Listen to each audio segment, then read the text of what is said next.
Abra sua Bíblia em Tiago, capítulo 1. Se você tem dificuldade, vá lá no comecinho da sua Bíblia, tem um índice. Você vai ver lá o Novo Testamento. Lá para o finalzinho do Novo Testamento, você vai achar Tiago, vê o número da página que você vai conseguir achar. Você não vai ter dificuldade, tá bom? Não precisa ter vergonha. Tem muitas pessoas aqui que estão conhecendo a Cristo agora. Então não precisa ter vergonha de demorar um pouquinho para achar esta carta. Enquanto você encontra, nós vamos começar uma série de mensagens, encerrar o nosso ano nessa carta maravilhosa, a carta de Tiago. Eu gosto muito da carta de Tiago, porque a carta de Tiago, ela é uma carta que nos encoraja a viver aquilo que nós aprendemos por meio da palavra e revelação do Espírito Santo. Então é uma palavra de encorajamento a uma vida prática, a uma vida realmente vivida no Espírito. Alguém já disse que toda vida cristã é vida no Espírito. Então viver debaixo da palavra de Deus não é simplesmente entender o Evangelho, mas é viver esse Evangelho. E a proposta de Tiago aqui ao escrever é combater o entendimento equivocado dos irmãos ali, principalmente judeus, que estavam entendendo que, de uma maneira errada, a justificação pela fé, pensando que por terem sido justificados somente pela fé, poderiam agora viver da maneira que eles achassem melhor. Tiago então vem para corrigir esse curso e mostrar para esses irmãos que não. Embora eles houvessem sido justificados pela fé, e essa é uma verdade importante da Escritura, eles precisavam viver de acordo com essa justificação. Então, isso é muito importante para nós. Nós vamos ler os 12 primeiros versículos. Tiago, servo de Deus e do Senhor Jesus Cristo, as 12 tribos da dispersão. Saudações. Meus irmãos, considerai motivo de grande alegria o fato de passardes por várias provações, sabendo que a prova da vossa fé produz perseverança, e a perseverança deve ter ação perfeita, para que sejais aperfeiçoados e completos, sem vos faltar coisa alguma. Se algum de vós tem falta de sabedoria, peça a Deus, que a concede livremente a todos sem criticar. E lhe será dada. Peça também, porém, com fé, sem duvidar. Pois quem duvida é semelhante à onda do mar, movida e agitada pelo vento. Tal homem não deve pensar que receberá do Senhor alguma coisa, pois vacila e é inconstante em todos os seus caminhos. Mas o irmão de condição humilde deve gloriar-se na sua alta posição, e o rico na sua humilhação, porque passará como a flor silvestre, pois o sol se levanta em seu redor e seca a relva. Então a sua flor cai e a sua beleza desaparece. Assim também o rico murchará em seus caminhos. Feliz é o homem que suporta a provação com perseverança, porque depois de aprovado receberá a coroa da vida que o Senhor prometeu aos que o amam.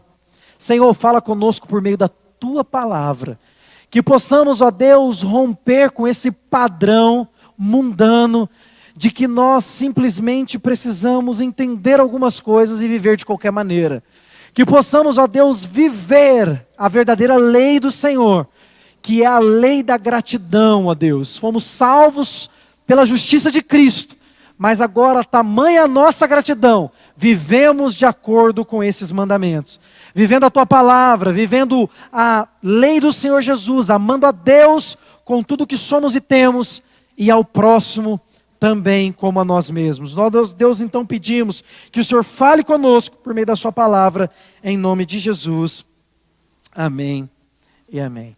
Bom, antes de nós entrarmos nesse texto maravilhoso, eu quero destacar alguns pontos muito importantes para nós entendermos por que Tiago está escrevendo essa carta. Esse Tiago aqui não é o Tiago escolhido lá, os 12 primeiros por Jesus. Esse Tiago é alguém que não cria em Jesus. Ele não acreditava. Se você abrir a sua Bíblia, você não precisa fazer isso, lá em João capítulo 7, versículo 5, você vai ver que os irmãos de Jesus não criam nele. E esse discípulo, esse apóstolo, ele é aquele Tiago, irmão de Jesus, que não cria no Evangelho. Mas que agora, de uma maneira sobrenatural e estupenda, é transformado num farolete da graça e da verdade de Deus. Isso é algo maravilhoso, isso é esperançoso para mim. Ele caminhou com Jesus, ele viu Jesus crescer e ele não cria em Jesus. Então, irmãos, pode ser que talvez você esteja aqui hoje, eu te chamo de irmão, mas a sua crise talvez seja: eu não sou irmão desse pastor aí que está me falando. Eu não creio nesse Jesus. Eu tenho uma boa notícia para te dar. Não é tão importante para mim o fato de você não crer. Para mim é mais importante o fato de que, ainda que você não creia, Deus pode operar na sua vida de uma maneira sobrenatural e te levar a viver uma coisa que você jamais esperou em toda a sua vida. Este camarada aqui não esperava que ele não simplesmente seria um apóstolo no futuro, mas ele lideraria todos os apóstolos escolhidos por Jesus que estavam vivos. Se você abrir a sua Bíblia em Atos, por exemplo, quando há uma discussão se os irmãos da igreja, que eram gentios, quando se convertessem, deveriam fazer a circuncisão, que fazia parte da lei para os judeus, e se eles poderiam comer de comida sacrificada a ídolos e tantos outros detalhes que estava tendo dificuldade de entender, quem lidera a decisão, é a grande assembleia dos presbíteros, o primeiro concílio da igreja, é este homem, Tiago. Então, irmãos, é muito claro, talvez você esteja aqui sentado e olhe para mim até, e diga: eu estou muito distante desse pastor aí, desse conhecimento, dessa ideia, ou sei lá qual que é o seu pensamento. Eu quero dizer para você que você não está distante de Deus, que é o mais importante. O nosso Deus é um Deus presente, e Ele está aqui hoje. Independente das suas dúvidas, das suas crises existenciais, Jesus está de braços abertos para você nessa noite. E se você for até Ele, de maneira alguma, Ele te lançará fora. Esse homem que não cria em Jesus, lidera o grande primeiro concílio. Este homem que não cria em Jesus, ele envia palavras de encorajamento para Paulo. Ele reúne os presbíteros e envia os presbíteros com a mensagem. Esse homem que está nos escrevendo aqui, ele é conhecido pela igreja como o justo. O apóstolo Paulo vai descrever ele assim, lá em Gálatas, capítulo 1, verso 19. Tiago, o justo. A igreja do primeiro século chamava este homem, Tiago, de camelo. Esse é um apelido que eu gostaria de ter. Imagina chegando assim: você é um camelo. Porque nos seus joelhos havia um calo semelhante ao dos camelos. E por que isso? Porque ele era um homem de muita oração. Ele era um homem que orava, isso vai ficar claro na sua carta. Ele era um homem de muita oração, ele era um homem de entrega, ele era um homem de estar ali mergulhado na presença do Senhor. Ele era um homem que levava a sério aquele salmo que diz: buscai continuamente a face do Senhor. E aqui já vai uma outra exortação, assim, um encorajamento para você, mesmo que você não creia, mesmo que hoje você esteja fraco na fé, lutando contra os seus pecados, amanhã você pode ser chamado de um homem de oração. Você pode ser o líder da igreja. Você pode liderar os presbíteros da igreja. Isso é encorajador para mim e tem que ser para você. Não importa qual seja a sua condição. Tiago é o exemplo de que nós, em Cristo, podemos alcançar lugares que a gente jamais sonhou ou imaginou. Esse é o homem. E ele não está escrevendo para qualquer um, né? Ele diz no versículo 1 que ele está escrevendo as 12 tribos da dispersão. Isso significa que ele está escrevendo principalmente para os judeus. Por não estarem entendendo a justificação pela fé. Eles estavam numa crise, né? Eles achavam que, porque eles haviam sido justificados pela fé, eles não precisavam mais fazer nada. Tiago então vem para corrigir. Tiago vem para condenar a fé morta. Paulo vem para condenar não simplesmente a fé morta, mas a fé errada. Tem gente que faz, mas não crê conforme a Escritura. Tem gente que entendeu, mas não vive o que entendeu. Esses dois, a mensagem dos dois se casa. Então, a fé que Tiago condena não é a fé que Paulo prega. E as obras que Paulo condena não é as obras que Tiago prega. Lá em Efésios, Paulo, por exemplo, vai dizer que nós fomos preparados de antemão para viver em boas obras. Percebe? E Tiago vai dizer que existe uma fé, que é uma fé verdadeira, ela é operosa. Então um não está contraditório ao outro, pelo contrário, eles se casam. A palavra de Deus combina e nos fortalece no nosso entendimento. Então ele está escrevendo para quem? Para crentes imaturos, que não haviam entendido. o que significa o Evangelho de Cristo Jesus. Então ele escreve para exortá-los, para confortá-los, para fortalecê-los e também para orientá-los em como eles deveriam viver. Então perceba claramente aqui, esse é um ponto importante para nós continuarmos. Somos salvos pela fé somente, pela justiça de Cristo. Porém, irmãos, há uma maneira de se viver de acordo com essa salvação. E uma maneira de se viver em que nós vamos sofrer desnecessariamente coisas que não precisaríamos sofrer. Há um tipo de sofrimento, e Tiago vai falar disso, que é um sofrimento que vai produzir em nós fortalecimento e crescimento. Mas há um sofrimento, irmão, que é sofrimento pelo sofrimento. Então eu quero dizer logo de cara, aquilo que tem sido âncora na sua vida. Sabe o que é uma âncora, né? A âncora, quando o navio está em alto mar, ela nem rela no chão. Ela fica pendurada. Mas ela tem o poder suficiente para parar aquele barco. Tem gente que a âncora não está encravada lá no inferno, né, segurando. Não, ele é crente, ele é salvo, mas está impedindo ele de avançar, de crescer, de florescer, de dar frutos. Então Tiago vem para nos encorajar em relação a isso também. Como nós vamos pregar essa carta toda, eu quero fazer uma pequena introdução para vocês. Em primeiro lugar, um dos destaques do apóstolo Tiago, ali no capítulo 1, é que o verdadeiro cristão não é aquele que ouve pregações, ou que entende o que significa a Bíblia, mas é aquele que vive de acordo com o que diz que entendeu. É aquele que vive de acordo com o que diz que prega. Então o verdadeiro cristão, ele tem uma prática correta e um entendimento correto. Tiago então vai definir no capítulo 1 a verdadeira religião como amar a Deus e cuidar dos necessitados. Essa é a verdadeira religião para Tiago. Cuidar daqueles que ninguém cuida. E amar a Deus acima de todas as coisas. Depois, uma ênfase de Tiago no capítulo 2 é que o verdadeiro cristão não é aquele que tem ou que diz que tem uma fé verdadeira. Porque se ele tem uma fé verdadeira, ele vai viver de acordo, né?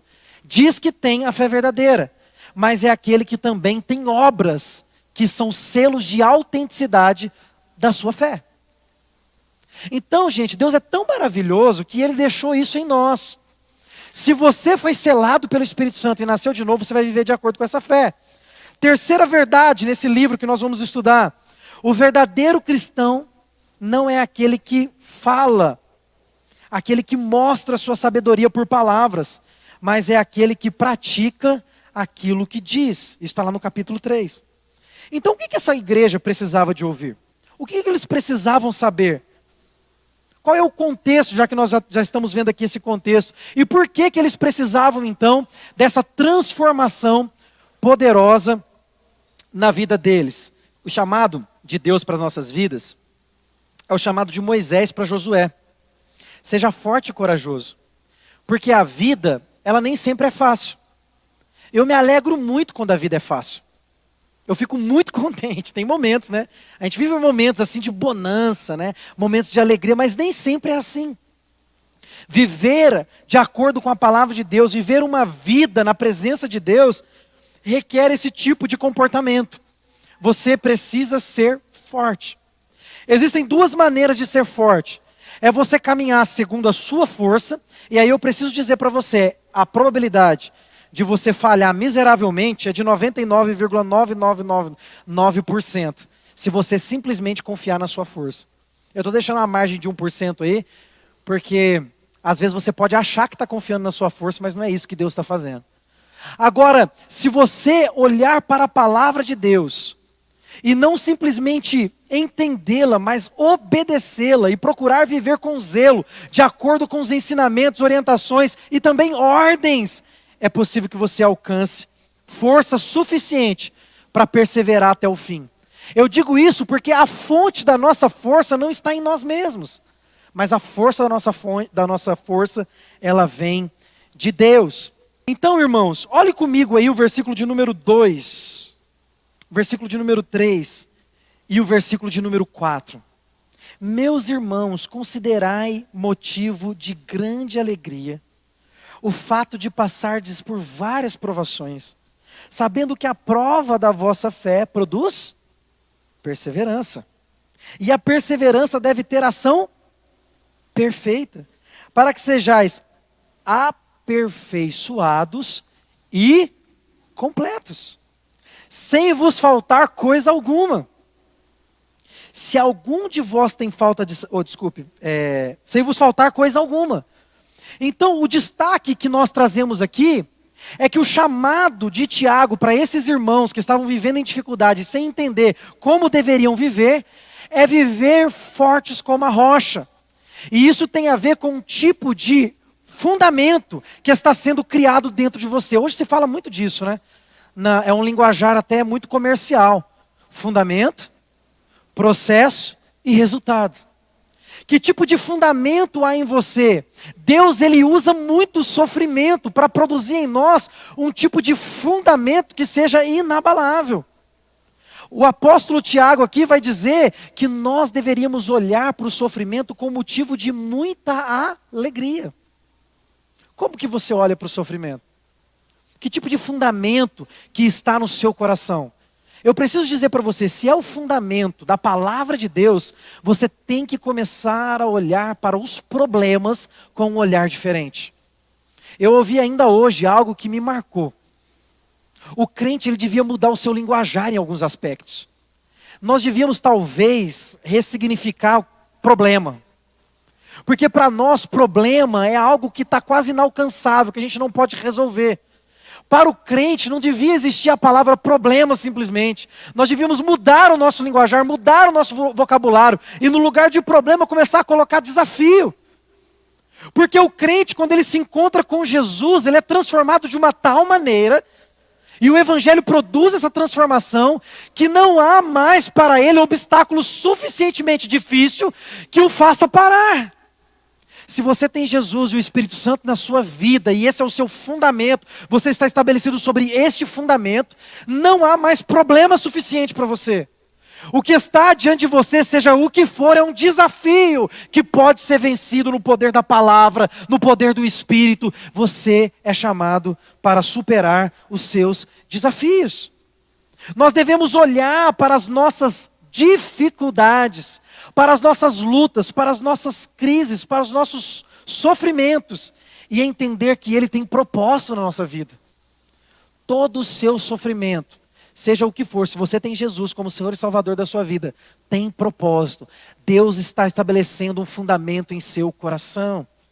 Deus não quer destruir você, mas Ele quer fazer homens à semelhança e imagem de Jesus. E Jesus foi um servo sofredor, na linguagem do evangelista Marcos. Ele foi alguém que passou por sofrimento, mas pode perceber claramente, toda vez que Jesus passava por sofrimento, ele não ficava no sofrimento, ele superava. Quando ele viu Lázaro morto, ele não ficou no luto por muito tempo, embora ele tenha chorado. O chamado de Deus para as nossas vidas não é para a gente ser esquizofrênico, gente. Eu estou com câncer, glória a Deus, estou com câncer. Que loucura que é essa? Você vai chorar, talvez entrar em desespero, você não é louco? Mas você precisa superar essa dificuldade crendo que a sua vida não é um caminhão desgovernado ladeira abaixo. A sua vida está nas mãos do Deus Todo-Poderoso. Ele não perdeu o controle. Seja qual for as suas dificuldades, Deus é poderoso e a sua palavra garante isso. Você está sendo forjado à semelhança de Cristo Jesus. Jesus jamais perdeu uma batalha. E o que eu quero trazer para você não é uma ideia triunfalista de evangelho, mas também não quero trazer para você uma ideia de derrota do evangelho, porque o evangelho é uma boa notícia, de que as dificuldades são vencidas pelo poder da palavra e pelo poder do Espírito Santo. E nós, irmãos, vencemos muito mais do que simples dificuldades em Cristo Jesus. A palavra de Deus vai nos dizer que por causa dele, de Jesus, nós vencemos a morte. Isso é muito mais do que uma simples dificuldade, mas hoje para nós é só um desafio. A gente vai só passar pela morte. A gente só vai passar por esse rio escuro e gelado, mas do lado de lá, campinas verdejantes, é só um desafio, é só mais uma etapa, a morte para nós hoje. Para o mundo é problema, para o mundo é dificuldade, para o mundo é derrota, para nós é promoção para a glória eterna. Você está entendendo o que Jesus fez? O mundo não consegue vencer o pecado. Para o mundo, o pecado é muito mais do que um desafio. Para o mundo, o pecado é algo terrível. Corrompe todo o seu ser, toda a sua história, desde que nasce. E para nós, hoje é só um desafio. Nós ainda estamos diante do pecado, mas nós somos santos por causa de Jesus. Nós ainda estamos diante do pecado e pecamos e falhamos, mas haverá um dia em que Jesus extirpará todo esse resquício de depravação que há em nós. É a atenção do já, mas ainda não. Nós já somos santos, mas ainda não, ainda pecamos. Você está entendendo? Há muitos desafios diante de você, mas se você se apegar à cruz de Cristo, se apegar à palavra, se apegar às verdades reveladas, se apegar ao Espírito de Deus, esses desafios serão superados. Tiago não está aqui com uma mensagem cínica para nós. Olha, se você está doente, bata a palma. Se você está doente, bata a palma. O que é isso? Não. O que ele está dizendo, essa doença que hoje te incomoda, é apenas um desafio. Deus está forjando algo em você. Todo sofrimento na vida do crente tem propósito. E o propósito é criar um fundamento. É fazer você forte como uma rocha. Não é errado chorar. Não é errado estar em luto. Mas é errado pensar que Deus perdeu o controle da sua vida. Ele não perdeu. Mas pastor, eu não tenho dinheiro para comer amanhã. Me procura depois do culto, isso não vai acontecer. Mas ainda que você não me procurasse depois do culto, irmão, não se engane. Tudo está debaixo do controle de Deus. Versículo 2. Meus irmãos, considerai motivo de grande alegria o fato de passardes por várias provações. Tiago vai dizer, considerai. O que essa palavra significa? Olhar atento. Estudar. Examinar. Ter consideração. Respeitar. Domingo passado eu falei a respeito de respeitar as estações de Deus na nossa vida. Nós precisamos olhar para isso e entender. Considerar significa eu preciso olhar. E eu preciso entender o que Deus está fazendo em minha vida. E ele vai dizer, considerai, versículo 2, motivo de grande alegria, passar por várias provações. Isso significa que você vai passar por dificuldade, mas você não vai ficar nelas. Verso 3, sabendo que a prova da vossa fé produz perseverança. O que isso significa? Isso significa que as dificuldades que estão diante de nós, sejam elas quais forem, elas são uma espécie de prova da nossa fé. Quando nós passamos, existe aquele batismo de fogo, né? Se você não passou por ele ainda, eu vou dizer para você, talvez você deva orar para Deus te livrar dele. É aquele que o Senhor vem e como ourives que pega o ouro e leva para perto do fogo, ele te leva para perto do fogo, para te purificar, para tirar as impurezas. É lógico que eu estou falando para você não orar, mas você deve orar sim pedindo isso. Mas a gente tem uma ideia errada do que isso significa. Travou, né? Nós temos uma ideia errada do que isso significa. Não, Deus ele vai te depurar, levar para perto do fogo, te purificar, te limpar. Então isso vai ser um selo de autenticidade, de que você de fato é crente. De que você de fato crê em Deus até para você mesmo. Lá em 2 Coríntios capítulo 13, verso 5, o apóstolo Paulo vai dizer, examine-se para ver se você de fato está na fé. É a mesma coisa que Tiago está dizendo aqui. Você precisa de um selo de autenticidade. E o selo de autenticidade não vai ser quando a sua conta estiver recheada. O selo de autenticidade não vai ser quando você e sua esposa estiverem bem. O selo de autenticidade não vai ser quando seu filho te obedecer. O selo de autenticidade não vai ser quando você tiver o carro que você sonha. O selo de autenticidade vai ser quando Deus falar para você, não. E você ficar igual um filhinho birrento. Oh Deus, oh céus. Eu quero. E Deus fala, não. Faz Deus, faz isso. Não, esse vai ser o selo de autenticidade.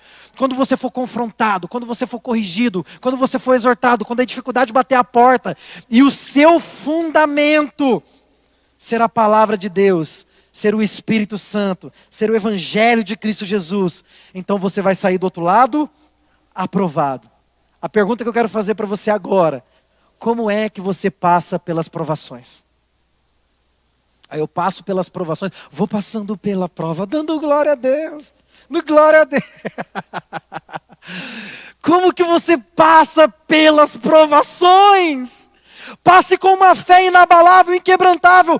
Passe sendo forte, não na sua força, mas na força de Cristo. Se alegre na dificuldade. Paulo vai dizer aos Filipenses: alegrai-vos, eu digo de novo, se alegrem.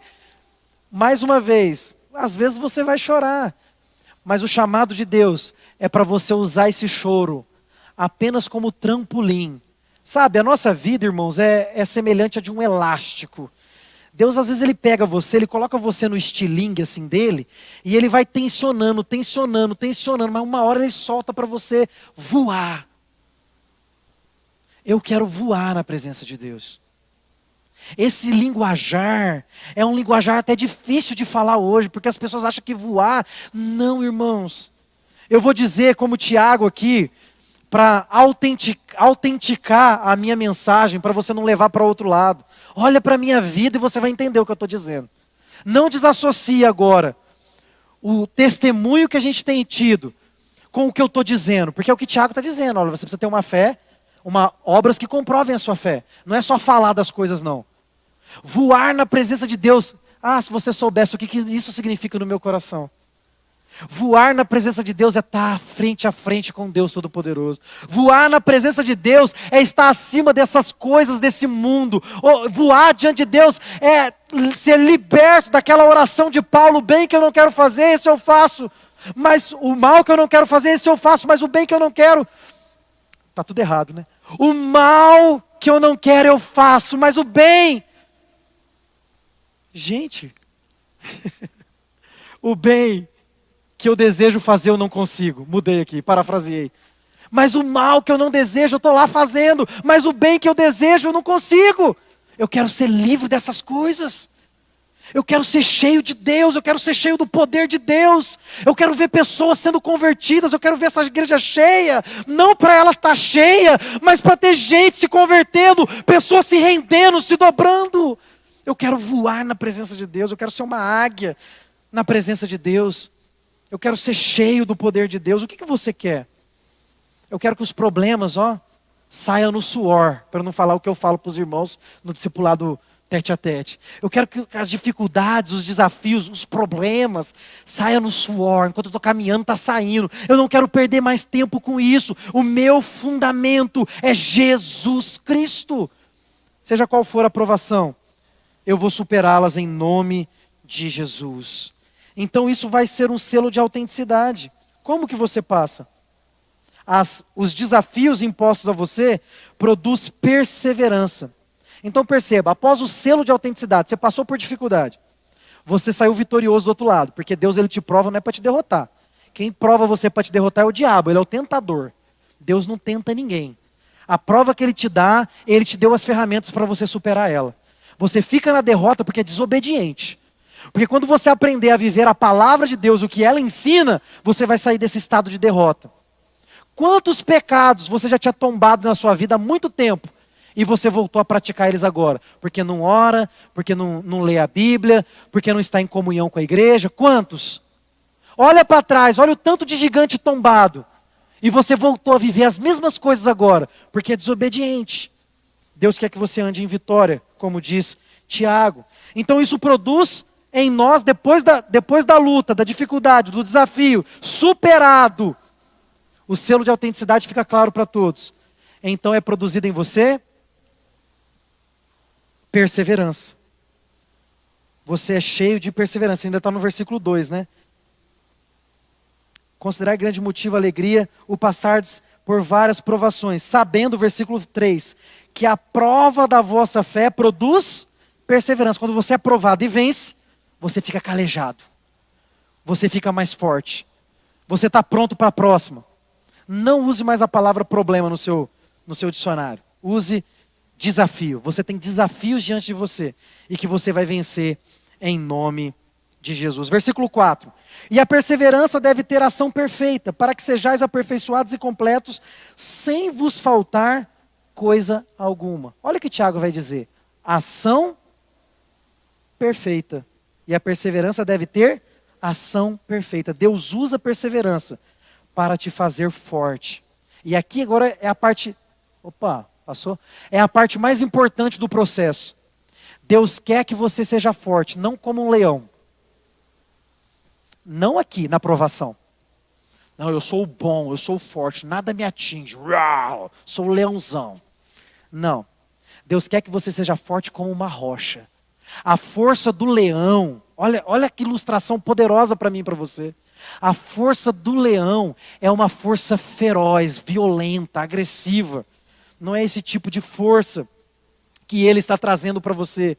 Mas é a força da rocha, que tem terremotos, placas tectônicas se abalam embaixo dele e ele permanece inabalável. Os ventos vêm sobre ele e ele permanece inabalável. Cai a chuva, vem a neve, derrete, avalanche e a rocha permanece inabalável. Diante das provações, Deus quer que você seja inquebrantável. Que você supere todos os desafios que há diante de você. Ele quer que a ação da perseverança seja perfeita. E o que isso significa? Que o resultado não pode ser ruim. Se a prova é de Deus, se sua fé é autenticada, e o processo é a palavra de Deus, o resultado vai ser bom. O resultado vai ser positivo. Essas duas palavras, olha as palavras, versículo 4. Para que sejais aperfeiçoados e completos. Essas duas palavras definem claramente o que Deus quer dizer quando Ele fala perfeição. O conceito de perfeição de Deus é este. Você está sendo aperfeiçoado e completo. Deus quer que você seja assim. E Ele vai terminar o verso 4. Sem vos faltar coisa alguma. O que Ele quer dizer? Não vai me faltar nada, né? O Salmo 23. O Senhor é meu pastor e nada me faltará. Aí você fala, poxa, mas está me faltando umas coisinhas na minha vida aí.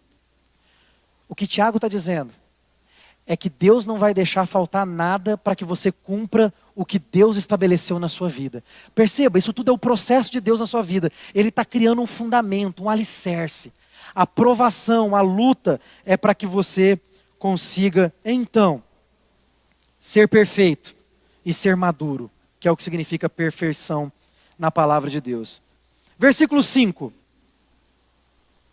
Se algum de vós tem falta de sabedoria, peça a Deus que concede livremente a todos, sem criticar, sem acepção. O que isso significa? Perceba o contexto. Tiago não está falando só de sabedoria. Ah, eu não tenho sabedoria, então eu oro. Lógico, está falando de sabedoria também. Mas o contexto é, não vai te faltar nada. Ele usa a sabedoria como uma espécie de aplicação do que não vai faltar. E ele vai dizer então, e aqui agora ele está mais do que simplesmente lançando o processo, o fundamento. Ele está agora mostrando o processo de Deus na nossa vida. E qual é o processo de Deus na nossa vida? Responsabilidade. Ele disse, não te faltará nada, mas o versículo 6 vai dizer, peça, porém, com fé, sem duvidar. Então, primeiro, tenha uma fé como a de uma rocha, seja inquebrantável. Esse é o fundamento.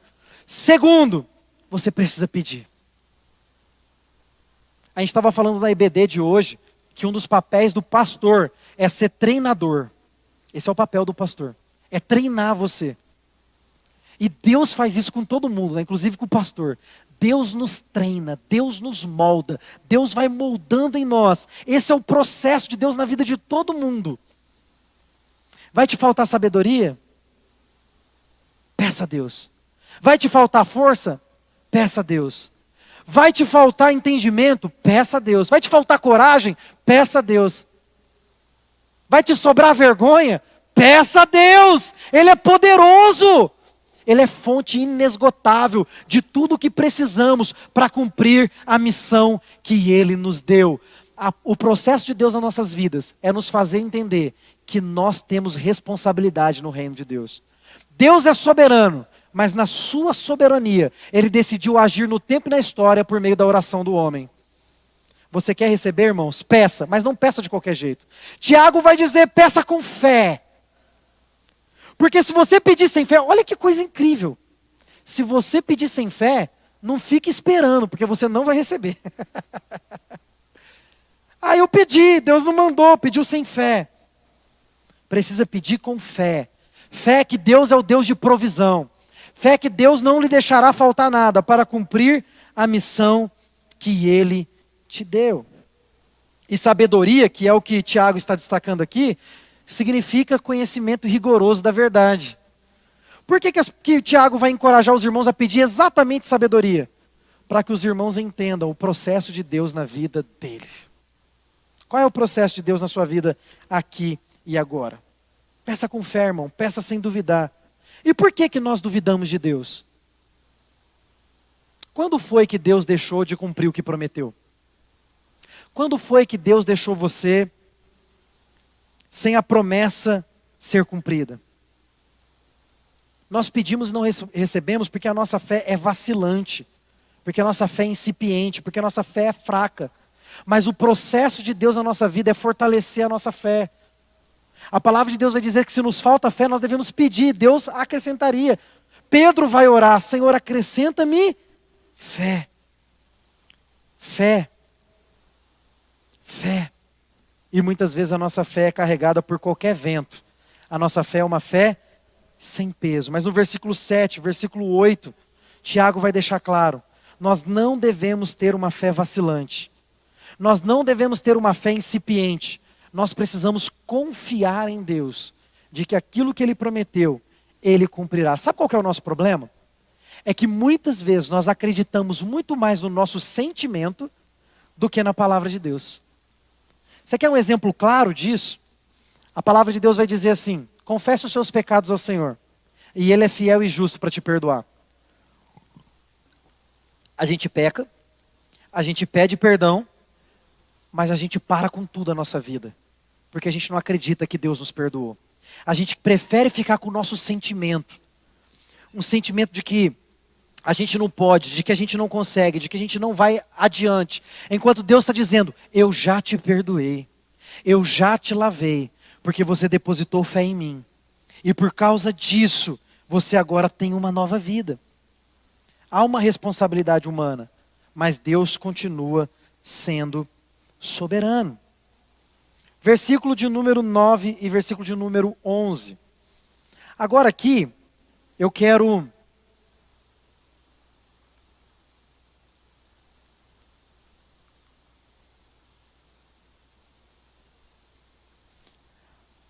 irmãos, eu quero abrir um parêntese.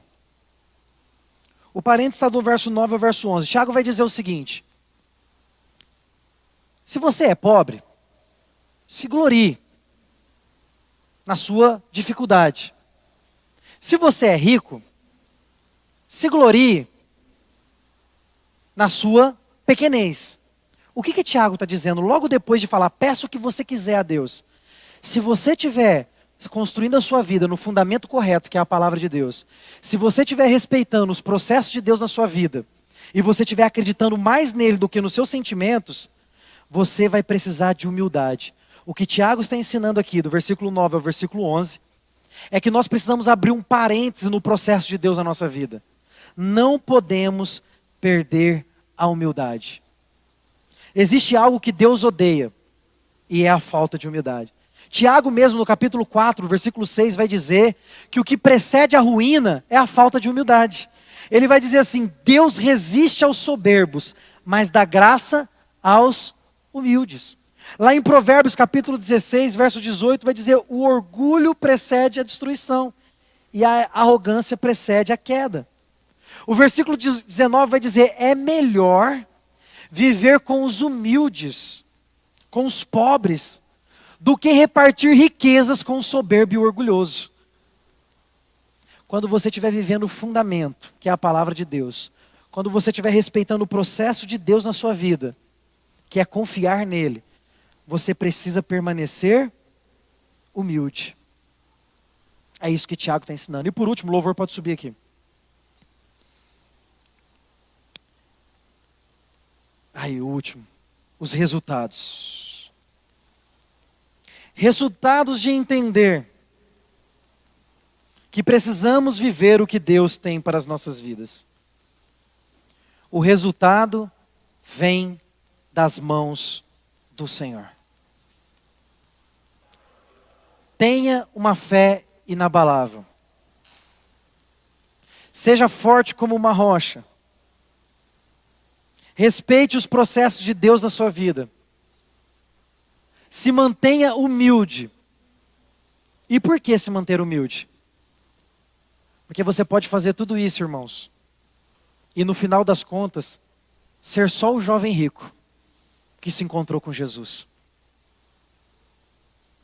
O jovem rico se encontrou com Jesus e disse a ele: Senhor, eu tenho cumprido todos os mandamentos.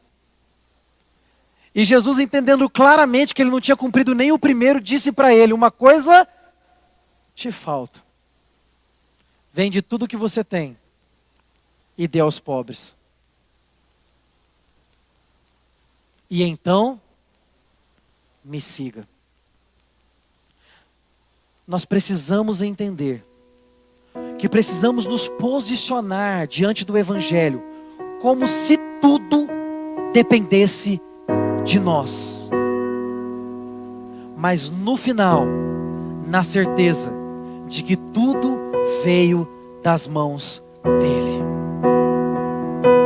Sabe qual que é o erro que Tiago está tentando combater aqui na vida de muito crente? É que muitas e muitas vezes nós colocamos aquilo que Deus nos deu como responsabilidade na conta dele. É porque Deus não quer. Quando Deus quiser, Ele faz. Enquanto Deus já te deu todos os meios, já te deu todos os recursos, já colocou à sua disposição todo o poder necessário, e você não está vivendo de acordo com isso. Nós precisamos entender que tudo vem das mãos dele, mas precisamos nos posicionar como se dependêssemos de nós. Entenda o que eu estou querendo dizer aqui. Eu não estou dizendo para você viver uma vida legalista, se cobrando. Se eu errar, tudo está perdido. Se eu não viver esse padrão. Não é isso. Mas é que muitas vezes você erra porque você vive o outro oposto. Tá tudo bem. Tá tudo certo. Não, irmãos. A chamada de Tiago é: você precisa ter uma fé operante. A sua fé precisa ser uma fé que as pessoas olham e veem Cristo nela. E a conclusão está no verso de número 12. Feliz é o homem que suporta a provação com perseverança, porque depois de aprovado receberá a coroa da vida que o Senhor prometeu aos que o amam. Olha a promessa de Deus para você. A promessa de Deus para você é que tudo vem das mãos dele. Ele te sustenta, ele te traz para perto dele, ele te tira do império das trevas, ele te declara justo na eternidade. Mas se você lutar, se você viver uma vida tal que glorifique o nome do Senhor, então você será feliz. Esse é o fundamento. Você vai se tornar cada vez mais forte. Esse é o processo. Você vai suportar. E no final, por causa de Jesus, você receberá a coroa da vida. Deus te retribuirá. Você vai receber galardão. Você verá as promessas de Deus se cumprir.